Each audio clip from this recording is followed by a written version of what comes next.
pour our Kool-Aid down the throats of a new global audience that's going to learn that it all started here tonight. From pillar to post and coast to coast, this is The Law. Live audio wrestling. This is the greatest moment in my life. Your number one source for professional wrestling and mixed martial arts news, interviews, and opinions. I am The Law! With Dan the Mouth Labransky. Dan the Mouth Labransky. Listen, you pencil neck geek. Jason Agnew. Jason Agnew. We gonna stay up all night long. And John Pollock. John Pollock. I'm Captain Charisma, you silly bastards! Live audio wrestling. It is time for us 3 men, cause it's The Law. I can't believe it!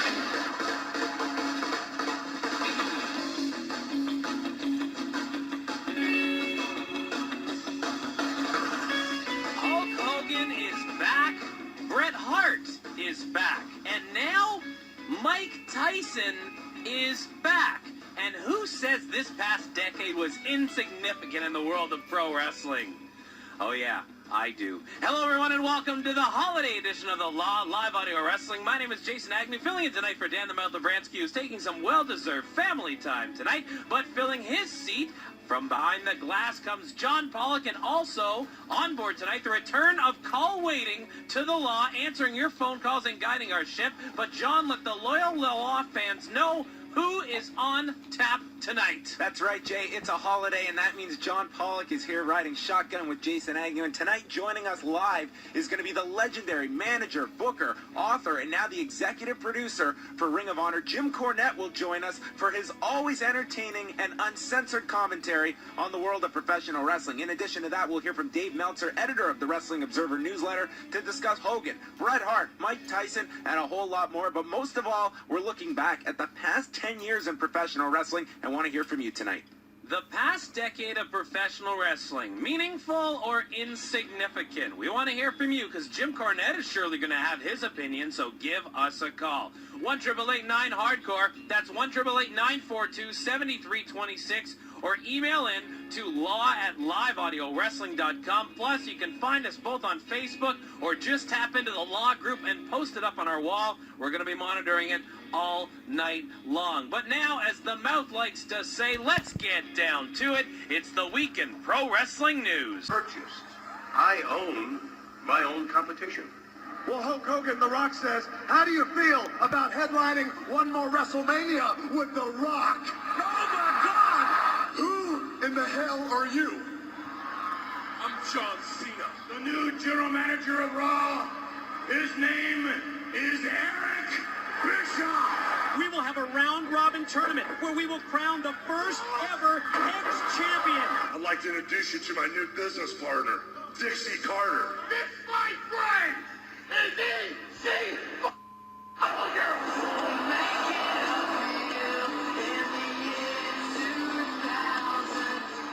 Well, John Pollock, a nice little collage there. Some events that went on, all of those in the 2000s so far, correct? Yeah, all the big names from the past decade. Hogan, Bischoff.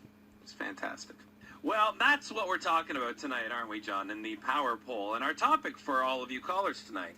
Yeah, tonight, basically, we're looking back at the past 10 years and kind of narrowing in on the fact, was this a significant decade in professional wrestling in terms of evolution and moving forward? Jason Agnew argues no. Not a chance. And we want to hear from you as well. I mean, stars that were created in the past 10 years, major events that happened, and going into this next decade, that the overall health of the industry. See, I actually went back and, I made this statement a couple weeks ago in the program that this decade meant nothing. Well, not meant nothing, but was very insignificant to professional wrestling, especially compared to the 80s and 90s. When I went back today, I basically tried to prove this to myself. And looking at the 1980s, I mean, you have 1982, Vince and Kennedy McMahon takes over the WWF. Wrestling goes from a regional to a national form of entertainment. That goes to March 31st, 1985. We have WrestleMania 1. That was enormous for the wrestling industry. March 29th, 1987, WrestleMania 3 happens at the Pontiac Silverdome, and it was actually, 78,000 fans, not the made-up number of 93,000, but nonetheless, that is a huge event, and everyone remembers Hogan slamming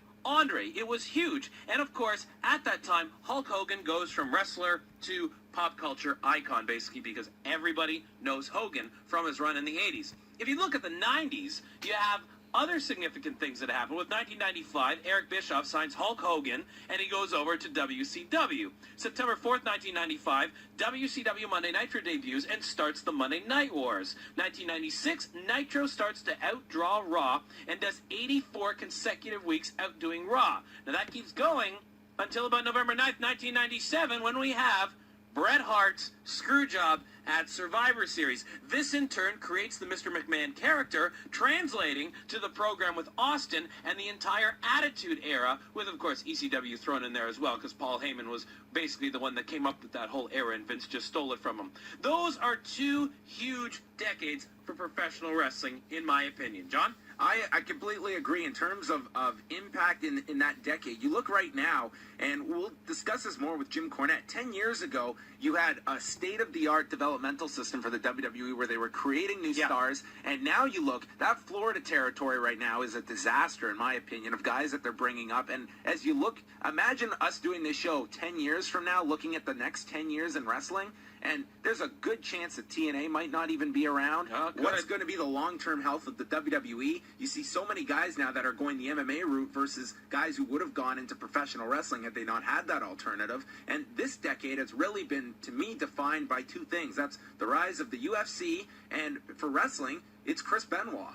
Yeah, that is definitely... Along with the death of, of WCW. Death of WCW. I mean, I had March 26, 2001 for my 2000s. Vince McMahon purchases WCW and appears on Monday Nitro. It's the final broadcast of the program, and at that point, John, I will use one of your phrases, wrestling just goes skiing, because it's been all downhill from that point, in my opinion. Well, that's like, look at this here in this decade. Death of WCW, death of ECW, and conversely, I mean, the birth of TNA and Ring of Honor haven't really gain that audience back that they lost with those two key promotions. No. And the WWE, I mean, it's become a very stagnant program with limited top stars that they've created on top. I mean, look at the guys they've created in 10 years. Orton, Edge. Yep. It's very bare going into the, and Cena. And Cena. Yeah, Cena's definitely there. I mean, he is a legitimate star. He's huge. But when people still think of, star power that has gone outside of wrestling and broken through to the mainstream, the last guy to do it was The Rock,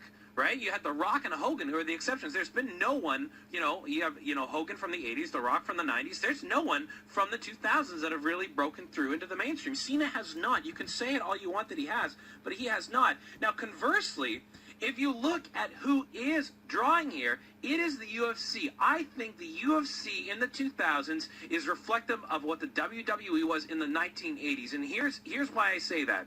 January 2001, the Fertitta brothers and Dana White purchased the UFC. November 22nd, 2002, UFC 40 has 150,000 buys with Ken Shamrock versus Tito Ortiz. January 2005, The Ultimate Fighter on Spike TV debuts right after Raw. That was key. Sure. Raw helped, and wrestling helped the UFC with being on Spike TV and The Ultimate Fighter. A lot of wrestling fans went and started watching, and ultimately might have just gone over to that product, because then you look, April 2005, UFC 52, Liddell Couture, 300,000 buys, and it's a steady incline here.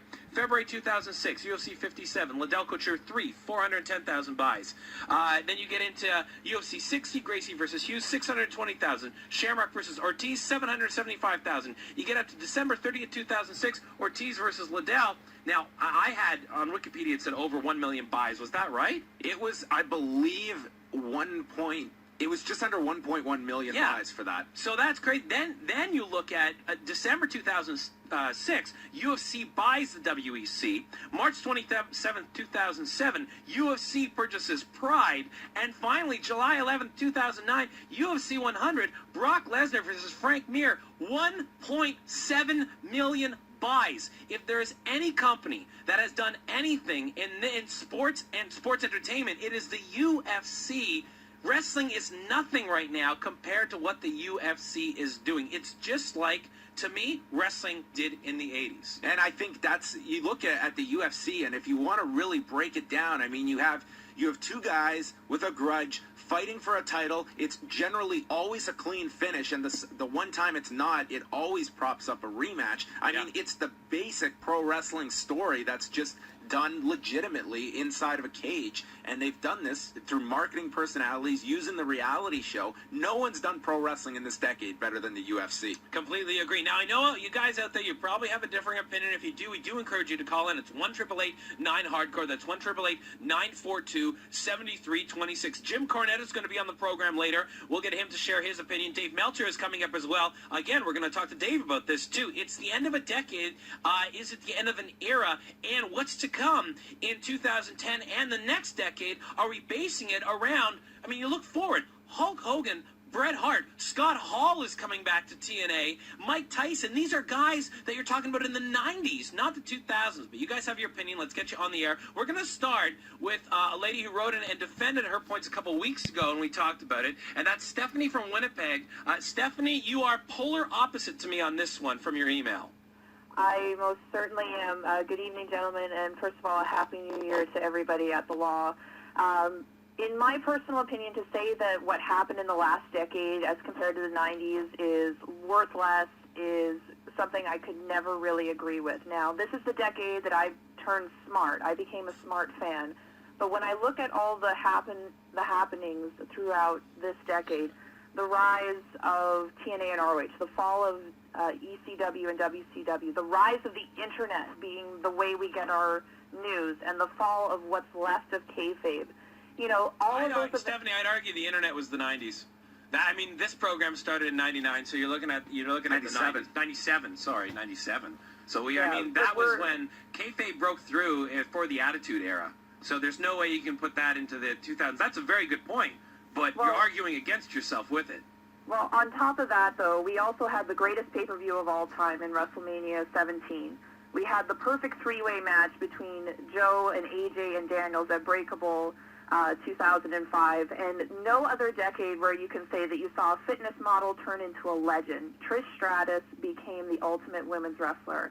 I know that she wasn't in for the last couple of years of this decade, but for me to say that this isn't important, it was just simply different. It didn't follow a pattern, and no decade has followed a pattern. If they want, though, to make the next 10 years to be significant as you're saying that the 80s and the 90s are, they're going to have to start, you know, working against, you know, all the obstacles they put in place themselves. They've, you know, ignored UFC, they've ignored MMA, and now it's time to not only pay attention to them, but also to pay attention to their competition. To do what, though, Stephanie? They can't compete with UFC. There's no way in hell they can compete with UFC. They have to start doing something, though. They need to get back to basics, and UFC is beating them by doing the basics. Why can't they understand how to get back to basics? I can't say, but I still honestly and truly believe that just because this decade was different doesn't mean that it was worse. It just means they went in a different direction, and, you know, there's more to be learned from this decade, I think, than the last two. Well, that's a key, Stephanie, that a lot can be learned from this decade, but I don't know if it necessarily has. You bring up WrestleMania 17, which is really the peak of that boom period, and you look back, I'll say for myself, watching that pay-per-view with about 10 other friends at the time, and I'll guarantee you all 9 of those friends don't watch wrestling anymore. It's UFC, and has the WWE really evolved in this last 10 years? I would argue that they've completely gone the other direction, and they've lost their audience. I mean, they botched the invasion angle, which could have been the biggest angle for them that they could have got a ton of mileage out of it over the years, and instead completely destroyed that. And I think this whole decade has been very, very counterproductive to the long-term health of the industry. I completely agree, and it all started when Vince bought his competition. And what will be really interesting to see is, has Dana White learned from this? Because he went ahead, he bought Pride, and he bought WEC. I mean, there is still strike forces out there. They're trying hard, but I think UFC to Strike Force is basically like WWE to TNA at this point. You can just look at the ratings. Last weekend, Strike Force did 2 weeks ago, Strike Force had a phenomenal card in San Jose, and it was under 400,000 people tuned in to watch it. They're not even on the same playing field as the UFC right now, nor do they admit that they are. They know that they are a gigantic distance from the number one promotion, and that's the UFC. However, the difference with UFC and WWE is that you don't see the UFC getting stagnant right now, and they're not in a position where they're... It's funny, John, because the beginning of this year with UFC, not by their own fault, but just due to injuries, has positioned some very poor cards to start off 2010. It's definitely this period right now. They've just been wiped out with injuries, and next Saturday's card is perfect evidence of that. Where you got Rashad Evans and Thiago Silva. A lot of that stuff, it's out of your control. Whereas the WWE, they're able to control all their outcomes, creating stars. They have a creative team that I would argue has been the biggest detriment to their product in the last 10 years. All right, let's keep going with the phones. Wei Ting, where should we go next? Let's go to Chris in LA on line 1. In 1998, I guess they figured Cornette's always good for a couple of laughs. Well, I'm not really going to be too funny tonight. Because, you see, I think the state of wrestling in 1998 stinks. I don't want to see sports entertainment and flying donkeys all around. I think it's garbage, I think it's insulting, and I think it's a shame to a fine sport like this. And I think it's about time that the promoters in the wrestling industry today recognize that wrestling fans watching a wrestling program want to see wrestlers wrestle. So that might be my New Year's resolution for 1998. I might bring some tradition, I might bring some real wrestling back and clear this whole mess out, because I think it stinks. So there's my address, there's my opinion, there's my commentary. Do with it what you want. Merry Christmas, Happy New Year, bah humbug, I'm out of here. Welcome back to the Law Live Audio Wrestling. Jason Agnew and John Pollock taking you through 2 hours here. We are live, folks. No break for us over the Christmas holidays. And no break for that man that you just heard. That was Jim Cornette, as featured on Monday Night Raw in 1998, saying that the wrestling industry was unhealthy at that time. Well, Jim Cornette Jones is on the line right now. Jim, I thank you for joining us here during the holidays. We see where that got me. 10 years later, we're going to say the same thing. Oh, it's worse. Well, that's what I would argue with you, Jim, is that 1998, I look back and see that as a positive time in the wrestling industry. You still had 2 companies at least going on, 2 relatively strong companies. 2010 is approaching. We got one big company, one that's trying to do something with the blonde-headed bald guy again. I'd say that was a better time than now. Well, but now, wait a minute. We're going to talk about this tonight. Watch out for number 3, Banana, coming up out of the bunch. But, you know, it's amazing the changes that 10 years can bring, but the more things change, right, the more they remain the same. Well, that's very true, and, we're looking ahead to, January 4th, and TNA with Hogan, WWE with Bret Hart. They just made an announcement about Mike Tyson. These are all guys we saw in the 80s and 90s, and on the program tonight, we've been asking our listeners, you look at the 80s, you look at the 90s, you look at the 2000s so far. We've seen there's 3 decades there. You, sir, have been involved in all of those 3 decades, and I'm looking at the last one, and I'm thinking that in comparison to 80s and 90s, nothing really happened in the 2000s. What do you think? Was it a significant decade for professional wrestling? Well, I think it was because, it's just like a forest fire. You can't really, there could be no new growth in an old forest unless a forest fire comes and clears out some of the ground, some of the brush, right? So this decade was an entire forest fire. It was a disaster. We burnt everything to the ground now, Jim, and you're going to go ahead, and I'm thinking you and ROH, you're the new sprouts. I'm thinking we're sprouts. I'm thinking that maybe we're the seeds that are poking up out of the ground to reach for the sunlight and the blue sky and a fresh tomorrow. And thankfully, at least, I'm still 10 years younger than Hogan. I don't know how old Bischoff is once you take off the fake hair and the phony teeth and the paint on tan and etc. He might be 82. We don't know. But sooner or later, just by simple process of attrition and elimination, somebody is going to realize that, hey, you know what? This is a professional sport, and we need some people. I always say I want to do wrestling with the psychology of the 80s, but with wrestlers that were born in the 80s. And still yet, the high-priced guys are the guys who are 50 and beyond, and it just, it makes me sick. But I got to say one thing about TNA. You said a strong company and kind of an company. Well, what was TNA up to in the ratings this past summer? The 1-3, did they get a 1-4 once? No, they didn't. I don't believe so. 1-3, after 3 years of the Geniuses booking, a 1-3, and in the 4 months or so since he's been completely unmolested and didn't have Jim Cornette and Dutch Mantell walking around behind him sweeping up his droppings, he's made it down to a .9. By the time that he sets the table for Hogan on January the 4th, maybe they'll be at a 0.7, but still, it's almost impossible to drive away 30 to 35% of the audience in that length of time. It's like they focused a camera on Vince Russo directly, a chest-up shot, just screaming at the viewer, "I hate you motherfuckers, go away, do not watch this show." He still wouldn't be able to run that many people off. It's hard to do that on purpose. I've got to give the guy credit. He's got a rare talent. You know, one of the terms you always hear, Jim, is falling upward. And it's always amazing when you look at Vince Russo and his track record in the industry and his longevity in it.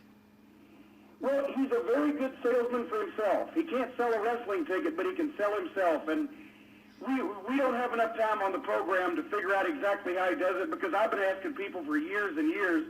But I'll say this, I've said it before, I think it categorizes Vince Russo's booking, and then possibly we can get off on a more enjoyable topic.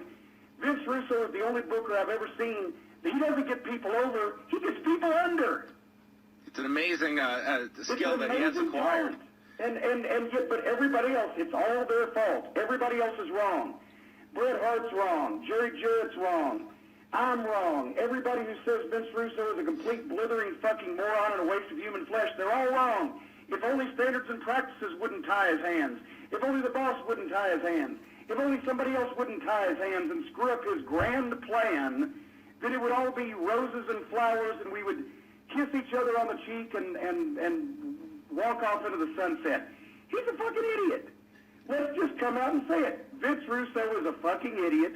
I've got people emailing me at JimCornette.com, by the way. We want our wrestling back. Why the flying fuck does this guy have a job? What does it, you know, people ask, does he have pictures of Dixie Carter with a goat? It's insane. It's inexplicable. But at the same time, now that I'm not around him, my blood pressure is a little bit lower, and I prefer not to think about these things. When Ring of Honor, the wrestling of the future, simply because it's the youngest talent roster in the business, it's the only wrestling company that employs main eventers in their 20s, just by the fact that pretty soon, you know, artificial body parts and good sets of dentures will only go so far. Pretty soon somebody's going to have to realize Dana White and the UFC are kicking Vince McMahon's ass on pay-per-view, and Vince McMahon is kicking TNA's ass to the point where it's not even a contest on pay-per-view. That means that somebody is liking the new style, combat sports, MMA, UFC, realism, credibility, young talent, new faces. That's all I've been screaming for 10 years now, as you brought that up. And yet nobody in this industry that has its collective head up its ass will listen. And so as a new sport that didn't even really exist until the mid-90s has run off and become the new professional wrestling simply because they gave people what they wanted instead of this endless dog and pony show.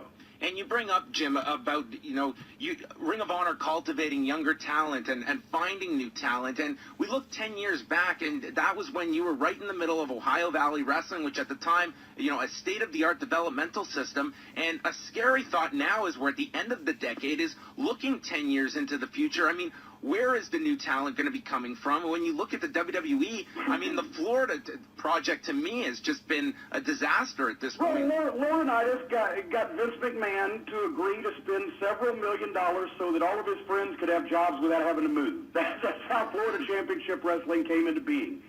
John Laurinaitis, who in addition to being a liar and possibly the worst pushed worker ever to get major employment with a major company, also has no idea of how to sign, recruit, or train or develop new talent. Hence, he has completely destroyed the developmental system that it took me about 6 years to build. He destroyed it in 2. You've got guys who were training to become professional wrestlers who spent every bit of money that they had saved, and they waited tables in order to pay for their wrestling tuition, and they work shows in front of few people for little money all across the country, and they get a job with the WWE, which has been their primary goal, and within 2 years they're so disgusted, they've had the passion beaten out of them, they're so disgusted with the wrestling business and the way they've been treated, they quit entirely. He has run more people out of professional wrestling than he has brought them into it. So I don't understand what the problem is with being able to leave a developmental system alone to develop and train talent. But they, once again, the WWE insists that everything be done their way, as they would do it, and that's not the way the developmental programs can work, because that's not the way that territories can work. That's not the way that they can be run efficiently or profitably. They don't have million-dollar budgets. They can't change guys' names every 3 days, like they're in the Federal Witness Protection Program. They can't pull talent and send talent in and give them 3 months. I've always said it takes at least 4 years to become a lawyer, but yet they think you can become a professional wrestler in 6 months, and there's a lot more lawyers than there are wrestlers. Jim, you mentioned the whole changing of gimmicks, and we constantly see this as guys come out of developmental and go into the WWE, that they just decide to change their gimmick and not let them do what they were doing successfully in, whether it be the independents or ROH or developmental. And in particular, I've heard you speak about this before, but Damaja going to the Bashams absolutely destroyed those guys in the WWE. Why? Why do they do this? And I want to know who's responsible. Is it Laurinaitis? Is it McMahon? Is it Ross? Who is it? Who's responsible for ruining these guys? Jim Ross definitely is not responsible, because he's the only guy that ever understood how to operate a developmental system, because he came from the territories and he understood how to run a successful territory. Vince McMahon's so far removed from things now, I doubt very seriously if he ever even sees these guys he's paying until they show up on Raw and he happens to pass them in the hallway. It's Laurinaitis and it's Stephanie McMahon and her comedy writers, because, and I'll give you a better example, the Heartbreakers, Romeo Roselli and Antonio Thomas, who hit on a great gimmick and a great tag team personality here at OVW, and they saw him, and I said, now, these guys are still green, give them a little more time, but no, they were over with the fans, people were coming dressed like them, they had kids coming dressed like the Heartbreakers, the people were dancing to their music, and they loved their little manager, Mo Green, so they called him up to the big show, but the first thing they did was they changed their name, they changed their music, they dropped the manager, and they changed their gimmick.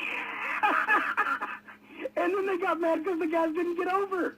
They blame the wrestlers. One more classic example, Matt Morgan. Matt Morgan, a 7-foot giant, tremendous body, young, talented, could talk, etc., etc.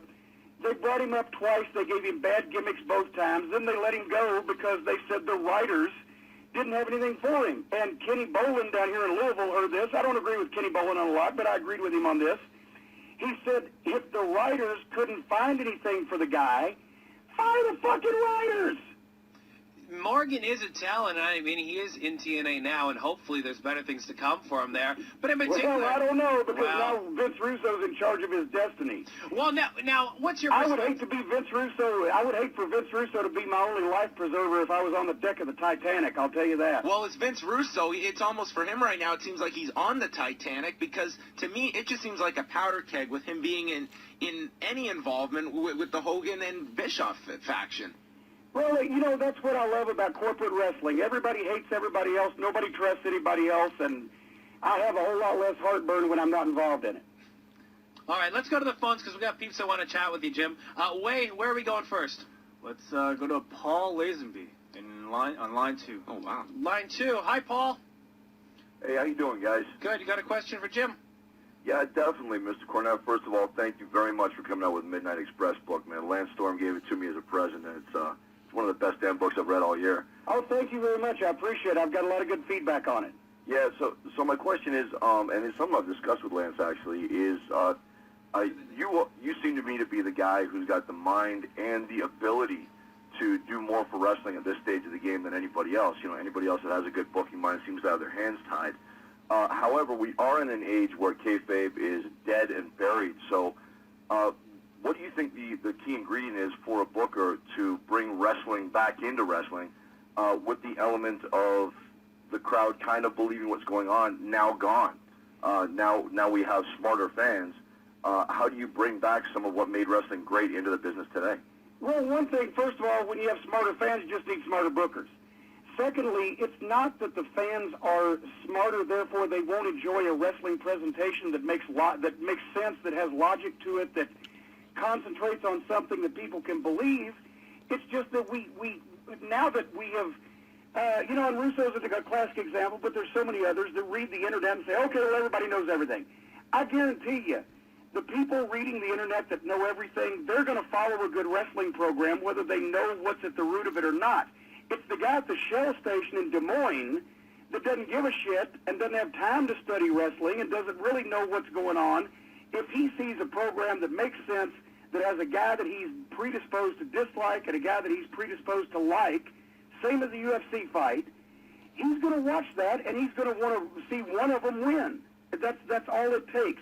You need clearly defined personalities that are believable, not guys that are given silly gimmicks, but just tell the truth about the guy. If there's a lot of unique personalities in professional wrestling.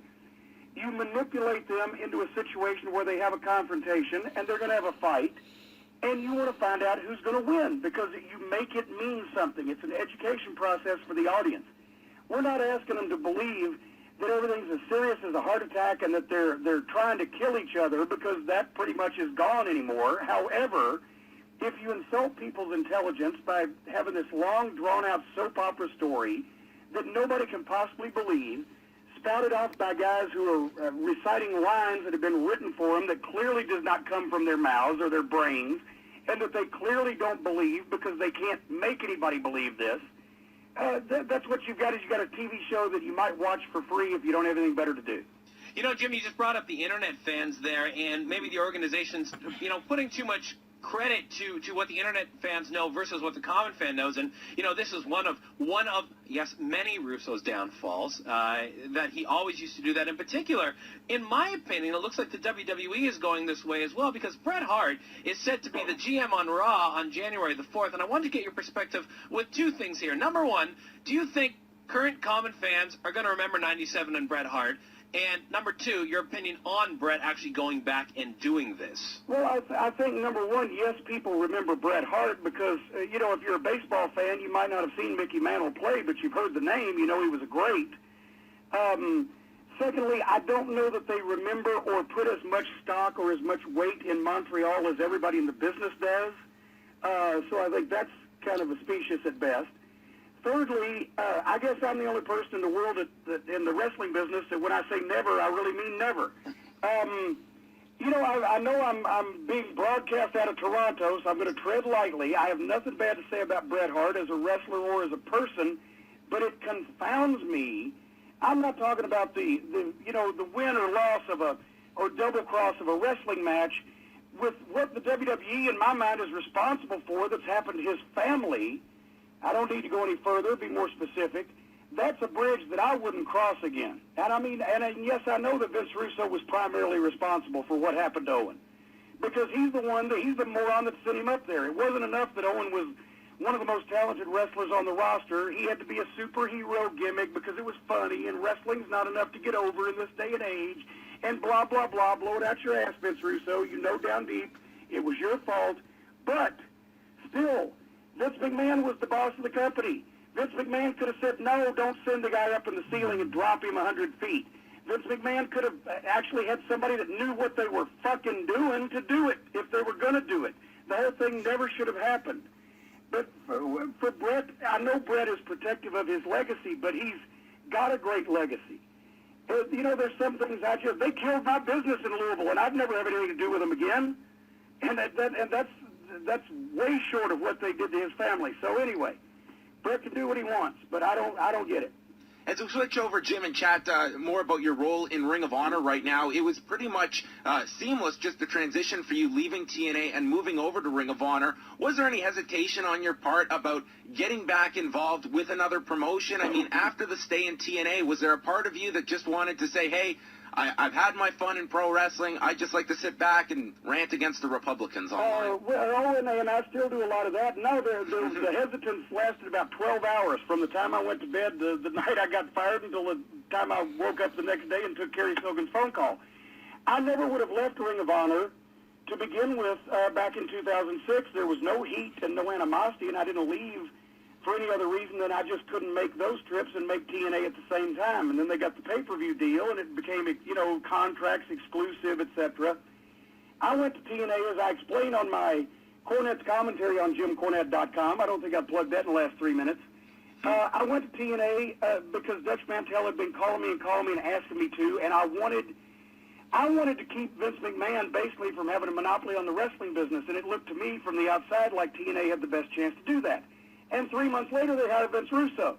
And I'm not going to go into that whole long, sordid saga that is available on Cornette's commentary at JimCornette.com. But, basically I kind of got hornswoggled. And then I got talked into by Jeff Jarrett, and I owe his family, his father and grandmother, started me in professional wrestling. So I owed being in wrestling originally to the Jarrett family, and I've been friends with Dutch Mantel for 30 years. That's how I ended up in TNA. It was a Russo-free zone when I went. Then I'd signed a contract. Then I had to look like the heel. I tried to quit. They wouldn't let me. I kept thinking it would get better. Certainly a moment of clarity will prevail. Then it kind of I was resigned. I said, okay, I'll take the check for the light schedule. But I never left Ring of Honor for any other reason than money and availability. And, we see how that turned out. So, no, I didn't have any arm twisting going on whatsoever. I believe in what Ring of Honor is trying to do. It's what I actually wished that TNA would do, but I found out that they wouldn't, which is present good wrestling and let the fans decide who they like and who they don't like, and let the wrestlers wrestle and be themselves. And now, truthfully, that, TNA is dropping like a turd in a punch bowl, and Vince is complacent. Ring of Honor, like I said, they've got HDNet. I'm old enough to remember when TBS in this country was on in the same number of homes that HDNet's on now.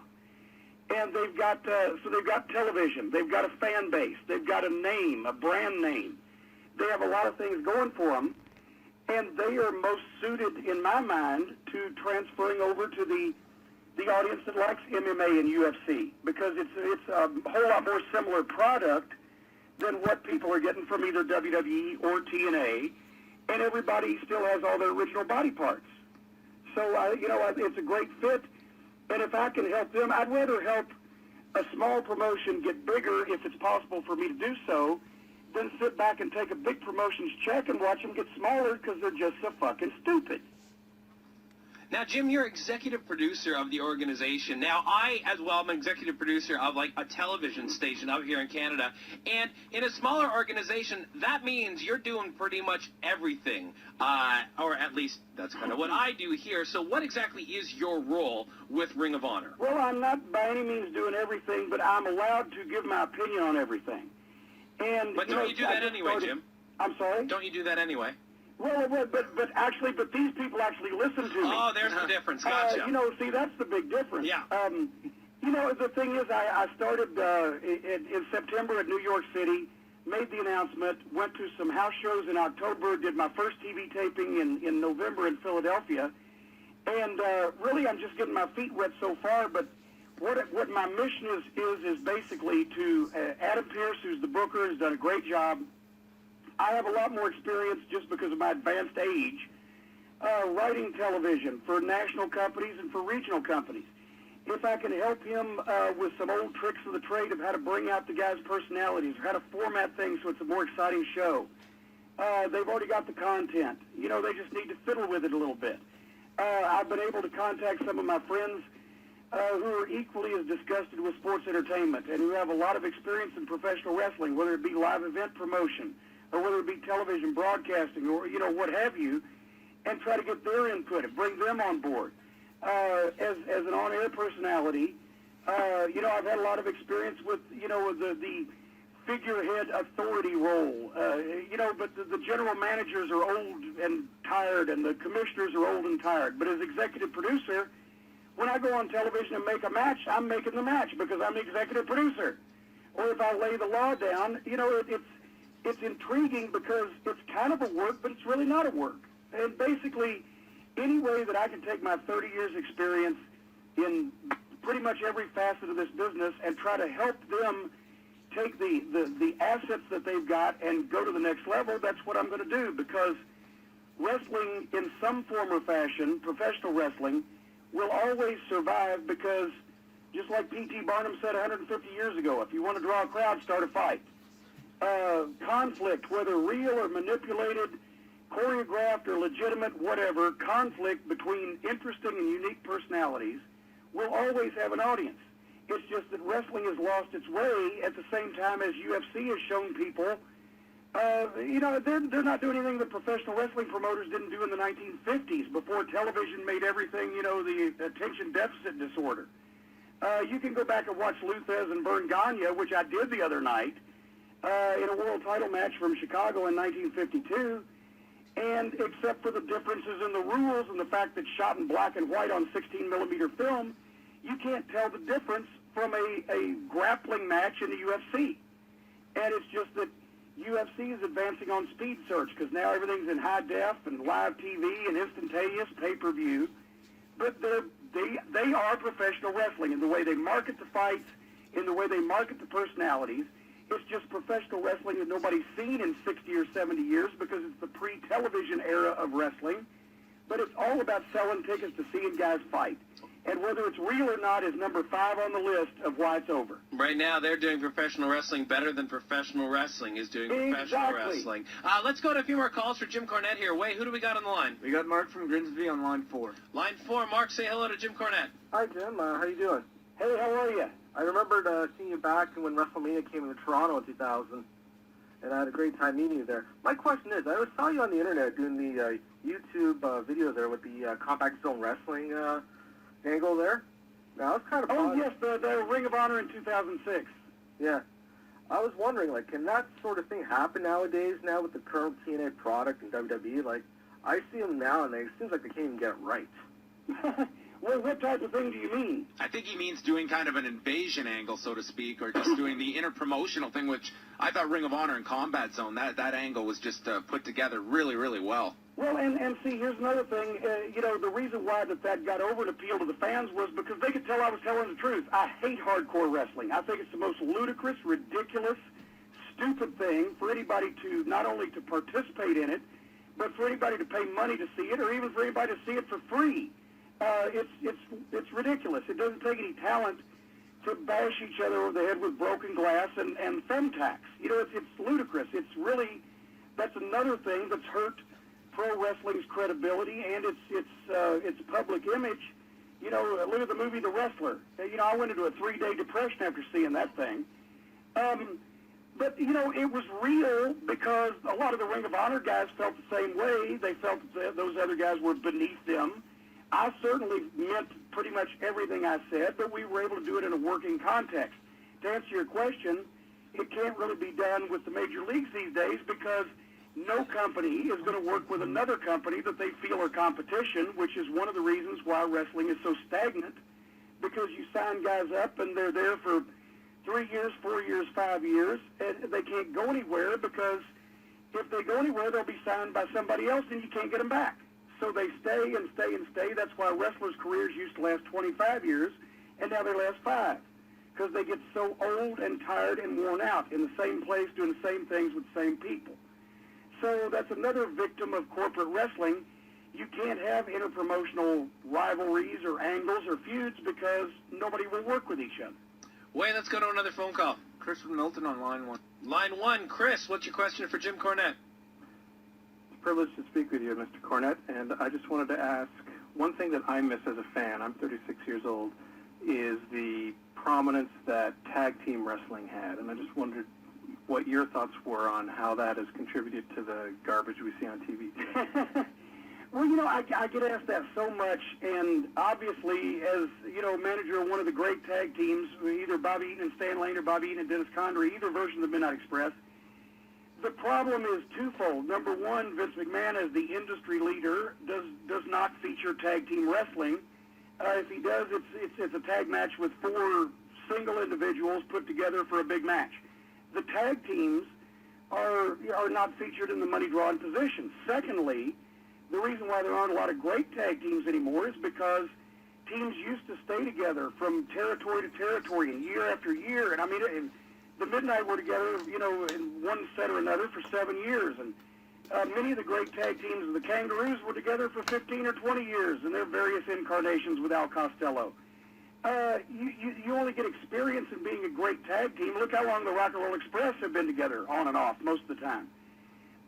You can't do that anymore because if two guys get together and team up and they didn't sign their contracts right at the same time, one guy's contract is up before another guy's, he may want to go somewhere else, the other guy can't follow. The promotion can split them up if they want. Used to, if you had a partner and you didn't want to split up and the promotion said, we'd like you to split up, they just said, well, no, we'll go somewhere else. Now there's nowhere else to go. And not the capability, if you're under contract, to give 2 weeks' notice and go there. So, you know, it's a big problem, but, you know, the other caller mentioned my Midnight Express book, which, by the way, is available at JimCornette.com, one of the great wrestling books of all time, 232 pages, color, lavishly illustrated. You can see the schedule that we worked and the different variety of teams we worked with, whether it was the Fantastics or the Rock and Roll Express or the Road Warriors or Dusty Rhodes and Magnum TA and Tully Blanchard and Arn Anderson, on and on. There were so many great teams because those teams came from the territories. And now that everything is corporate, everybody's locked up, and the one guy at the top decides he doesn't want to feature tag team wrestling, you don't, not only do you not get the great tag team wrestling featured in main event money positions, but you don't have the great tag teams. I would think the Dudleys, 3D, are probably the last long-running tag team holdout. I'm really a fan of Beer Money and TNA, Storm and Rude. But, you know, in for example, in Ring of Honor, the Briscoes are one of the most popular attractions, single or tags on the roster. But they're together because they're brothers. They've been together all their life.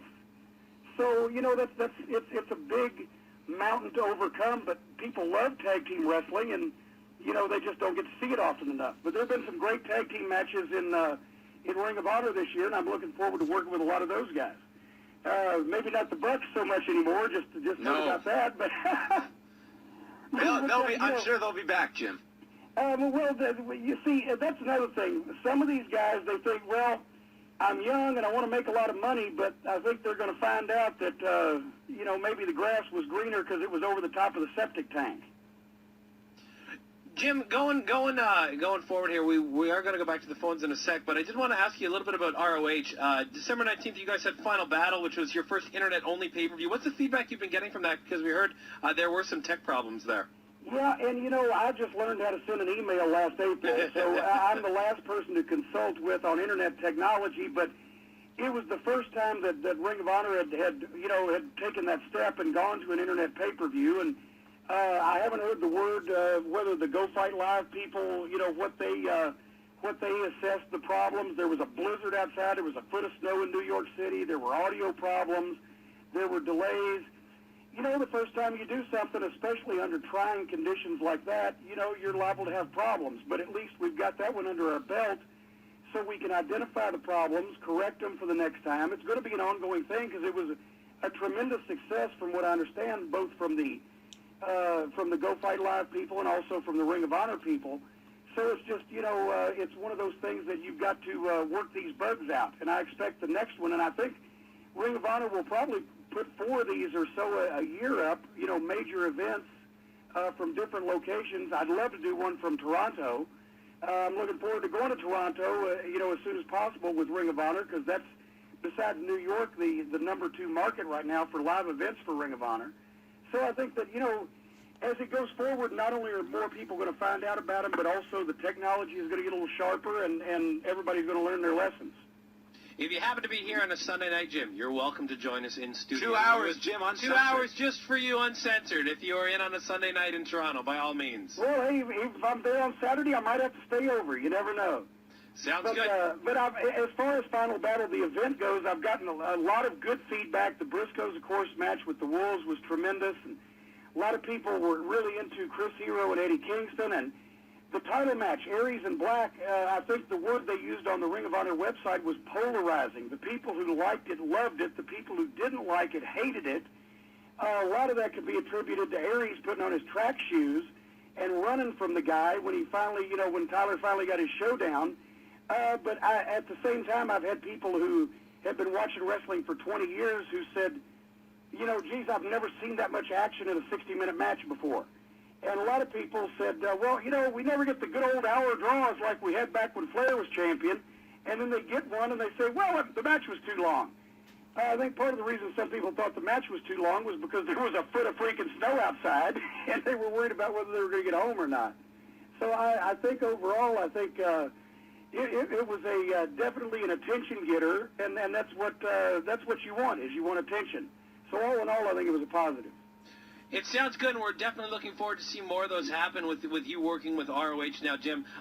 You've thrown in a few plugs here and there, but let me just give you this time at the end of our interview to go, hey, Jim, any place that people can find you, perhaps? Oh, golly gee. Well, I do my weekly Cornette's commentary on Who's Slammin' Who.podomatic.com. And, of course, you can go to JimCornette.com. The Midnight Express book is available. I've got a DVD of classic midnight matches that Vince doesn't own. I'm also working on a new DVD for February release of my rookie year in Memphis, stuff that a lot of people have never seen before. Working on a new book for this coming summer on my classic wrestling photos that I took for years all around the South. I'm volunteering down at the soup kitchen in my spare time, and I'm the executive producer of Ring of Honor. What more can you expect from one man? That's a pretty full slate, Watch I'd Ring say. of Honor on HDNet. If you don't get it, call your cable company, threaten their lives if you have to, Monday nights at 8 o'clock Eastern, for the only hour of pro wrestling on television currently in North America. Indeed. Jim Cornette, thank you very much for joining us here on Live Audio Wrestling. You have an open door and open phone line anytime you like. Well, and I also have an open mouth, and sometimes I insert foot in it, but thank you guys for giving me the opportunity. Have a great New Year, Jim. We appreciate it. Thanks. Happy New Year to you guys. So are we going to go back to the phones here? We're just going to roll on through. That's what we're going to do. So here's the deal, guys. We were talking to Jim Cornette about this. We're talking about the decades of professional wrestling. You look at a lot of significance came out of the 1980s. In brief, basically, wrestling went from regional to national. The 1990s, you had the Monday Night Wars, of course. Everyone knows about that. And Bischoff competing with McMahon. And then you look at the 2000s, I maintain, and John has said, that there's really nothing extremely significant positive, I think, is really what we have to think. I think that's significant positives in the 2000s, because it was just a steady downhill decline, in my opinion. I'll tell you, another decade like this, I do not like the long-term effects it's going to have on the industry 10 years from now. I mean, the WWE, I think, in some form or fashion will always be around, but at what level is it necessarily going to be there? Granted, they've been at those times before, and I think people can see that there are ways that they can, captivate the audience, evolve the product, and I think that's what people want more than ever. We don't want, DX at Christmas here in 2009. Bret Hart, DX, Mike Tyson, Hulk Hogan. Hey, how about Scott something Hall. new? Scott Hall is coming back tonight. Go ahead. Scott Hall is coming back January 4th on Impact. You're hopeful it's going to be a one-shot and they just beat him up and get rid of him. I think he's getting the tag belts with Nash. Do you? Well, you know what? I want to know what Dave Meltzer thinks about that. Dave Meltzer, is Scott Hall and Kevin Nash getting the tag belts? Well, I hope not. That'd be horrible. but nothing would surprise me. When I heard that news, Dave, about Scott Hall, to me, that just revealed the hand of Hogan and Bischoff right there. And, I mean, we can all hope that this is maybe a one-shot, but I'm just not optimistic about that. And that tells me that this entire thing, I'm definitely second-guessing where the logic is entering in all of this. Yeah, I was very disappointed in that because it tells you that they're just trying to recreate the past, and that's just not going to fly. It might fly for 2 weeks, but people will get tired of that. Plus, it's like, why would you even bother? It's like, why would you even bother? You know what I mean? There's no upside to it. Dave, on the program tonight, we've been talking about the decades of professional wrestling, the significance of the 80s from regional to national, and then the 90s with the Monday Night Wars, and, WCW really becoming a player. Looking at the 2000s, to me, this is not a positive decade for professional wrestling from, 01 to what we're coming up to 2010 now. Nothing significant positive happened in this decade. Would you agree or disagree with that? I think that I think as a general rule, from 2001 to about 2005, it was pretty bad. I think the one thing that I would say is that there was a point where I thought that wrestling was going to keep declining, and it steadied. And I think that WWE has kind of solidified itself at a certain level. It's not the level it used to be at, but it didn't continue its decline, and rebounded slightly too. I think they have, there's a work ethic to a degree up and down the lineup, which is pretty good. I think TNA, some of those guys have a great work ethic, but TNA just never got out of it. It's never really gotten on track. At times, it comes close. At times they had a little bit of momentum, but it's always been like temporary. I think one thing also, Dave, is that when you look 10 years back at the start of this decade, I mean, the WWE really had a state-of-the-art developmental system. They were heavily recruiting, college athletes and stuff. And when you couple the developmental system and all the fumbles they've had in the last 5 to 6 years with that program, with a number of athletes now going into the mixed martial arts direction, I mean, looking 10 years from now, I mean, where are the new stars going to be coming when you see guys right now that clearly, hopefully, are not going to be on top 10 years from now? Well, I mean, I see this business as it's really bad as being, there's going to be agents and wrestlers, and it's going to be their kids, It seems that's the only guys they have faith in terms of giving a sustainable push to, and it just seems like right now it's such a cookie cutter factory of stars coming up, and stars, I use that term loosely. Yeah, well, I mean, as far as like these, but a lot can change in 10 years as far as who's in charge. And Vince changes his mind all the time, so, maybe at some point he's going to go, you know what, we need more freaks or we need more differentiation.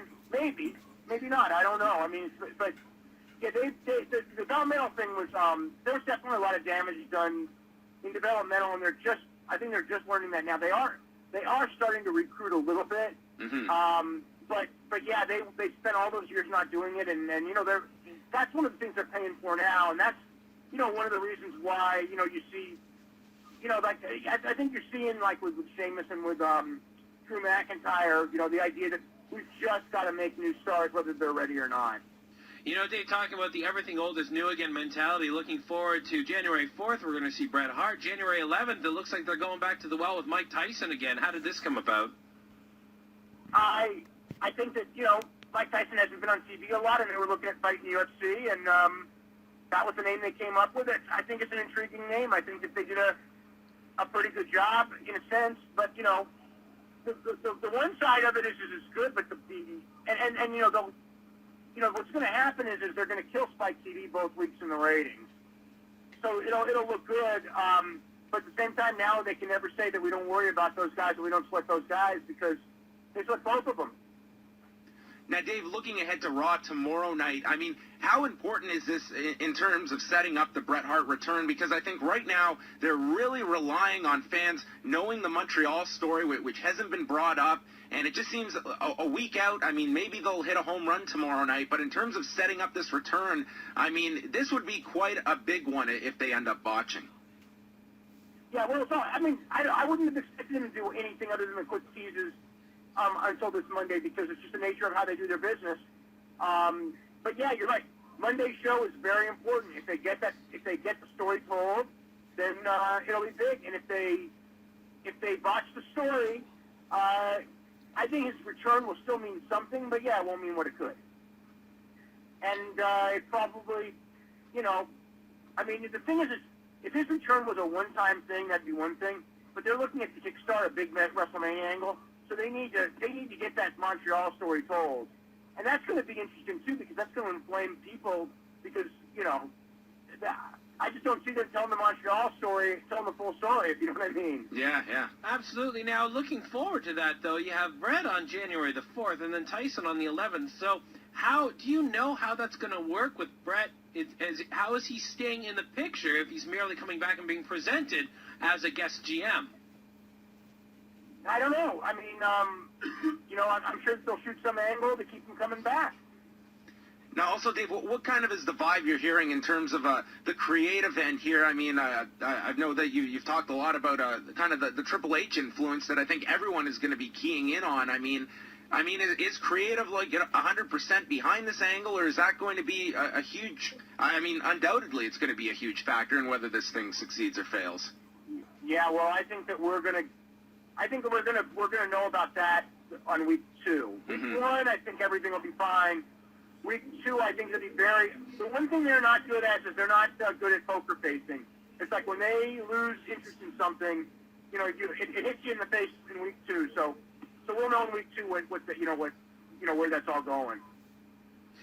Dave, we had Tommy Dreamer leave the organization this year. Was that something that you saw coming? Were there rumors of that, and how did he get out? Considering when Charlie Haas tried to do it a few weeks ago, they just threw more money at him. I don't know what the whole situation is. It was his decision; it wasn't theirs. I don't know that anyone really saw it coming. It surprised everyone that I spoke with.